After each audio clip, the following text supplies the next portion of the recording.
As a supplement to the presentation on solar radiation and photosynthesis, this presentation helps explain light intensity through a demonstration with various types of light bulbs. My name is Carl Danneberger, Professor of Turfgrass Science at The Ohio State University. As a frame of reference for our light bulb experiment, we need to review the light saturation points for turf grasses. Listed here are the light saturation points of both cool and warm season turf grasses. Cool season turf grasses are considerably less than warm season turf grasses with regard to the saturation point. For comparison, the light intensity during summer on a sunny day is between 2,000 to 3,000 micromoles per meter squared per second. Now let's look at the illumination produced by light bulbs.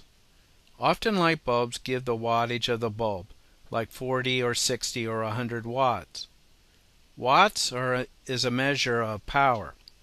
Wattage or power produces both illumination and heat. Actually, much of the energy generated by a light bulb is lost in the form of heat.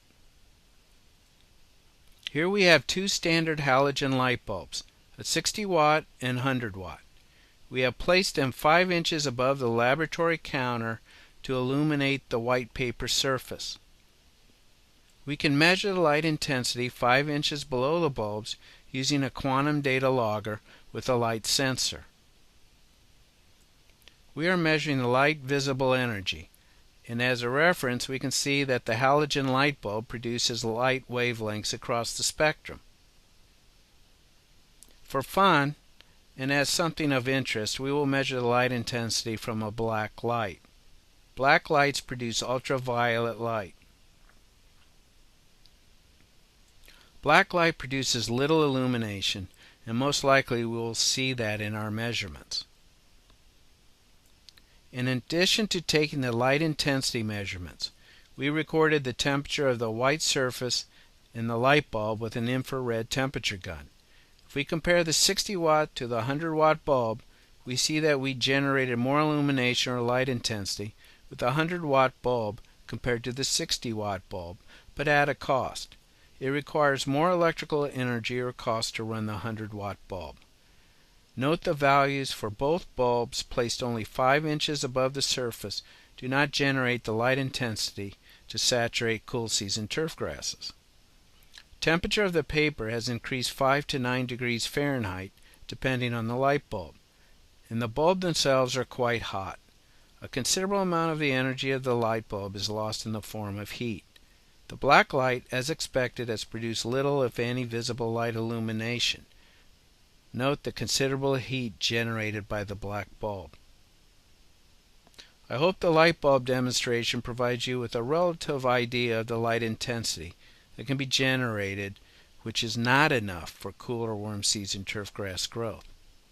Now what about those grow lights that are used on athletic fields to get heavily shaded turf to grow? The lights shown here are called high-intensity discharge lamps. There are primarily two types of high-intensity discharge lamps, referred to as high-pressure sodium and metal halide, which are used as grow lamps. There is not much difference between the two. The metal halide may give a better light spectrum, but may not last as long and is more costly compared to the high-pressure sodium lamps. The sodium lamps termed either as low or high-pressure sodium. Low sodium pressure lamps are often found in parking or street lighting, as shown here. They are not used for maintaining turf because the light spectrum is extremely narrow and in the wrong or poor portion of the light spectrum, the yellow spectrum. This is why the sodium lamps produce a yellow glow. The high-pressure sodium lamps are popular for stadium grow lights because, as you can see, the spectrum produced by the high-pressure sodium lamps are stretched further along the spectrum. The second type of high-intensity discharge lamp is the metal halide. The light spectrum produced by these lamps too stretch across the visible light spectrum. Now, similar to the light bulb experiment that we did previously, we took 400-watt metal halide lamps and placed them in a growth chamber. We made measurements of light intensity and temperature at 5 to 12 inches below the lamps. As you can see, the light intensity from the lamps is high, but notice the further away you get from the surface, the loss in light intensity occurs. Note too, the heat generated is high. From a practical standpoint, when using as grow lights in a stadium, the light intensity and heat generated are important considerations in deciding exactly how high to set the lamps above the turf surface. We use 400-watt lamps, and most stadiums grow lights use a 400 or similar wattage lamp, because the 600 and 1000-watt lamps that are available are more expensive, not just from the cost of the lamp, but the electrical costs incurred while running those lights. So far we have looked at artificial lighting. Let's take our quantum measuring device outside and see what our light intensity is on a sunny day.